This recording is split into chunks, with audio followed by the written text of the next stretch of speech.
সরকারি বিআরটিসি বাসে দীর্ঘদিনের দুর্নীতি অনিয়ম যেন থামছেই না। এবার কেজি ধরে বিআরটিসির গোটা বাসই বিক্রি করে দিয়েছেন এক কর্মকর্তা। এখানেই ক্ষান্ত হননি। দায়িত্ব পালনে অবহেলা, অসদাচরণ, প্রতারণা ও কোটি টাকা লোপাটের অভিযোগও উঠেছে তার বিরুদ্ধে।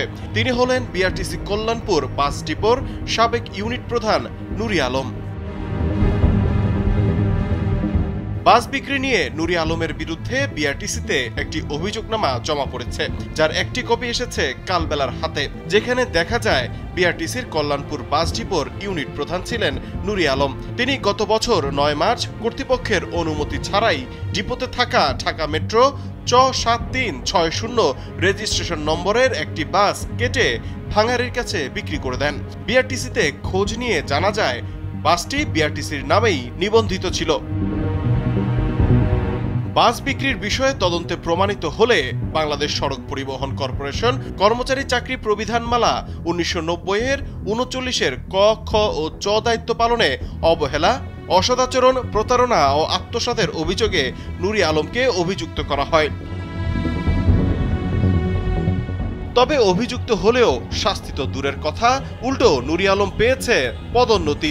এখন তিনি বিআরটিসির প্রধান কার্যালয়ে সচিবের দায়িত্ব পালন করছেন।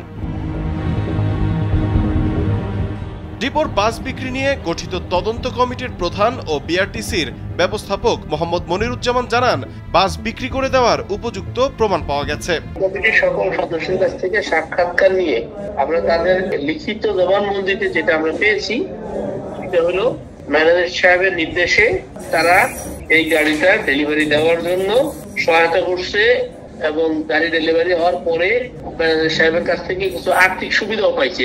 এসব অভিযোগের বিষয়ে নুরি আলমের সাথে মুঠোফোনে একাধিকবার যোগাযোগের চেষ্টা করা হলেও তিনি কল রিসিভ করেননি। খুদে বার্তা পাঠালেও মেলেনি কোনো উত্তর। সার্বিক বিষয়ে জানতে চাইলে বিআরটিসির মুখপাত্র মোহাম্মদ মোবারক হোসেন মজুমদার জানান, নুরি আলম বর্তমানে বিআরটিসির সচিব হিসেবে দায়িত্ব পালন করছেন। তার বিরুদ্ধে বেশ কিছু অভিযোগ রয়েছে, সেগুলো নিয়ে তদন্ত চলছে। বিভাগীয় ব্যবস্থা গ্রহণ করা হবে বলেও জানান তিনি।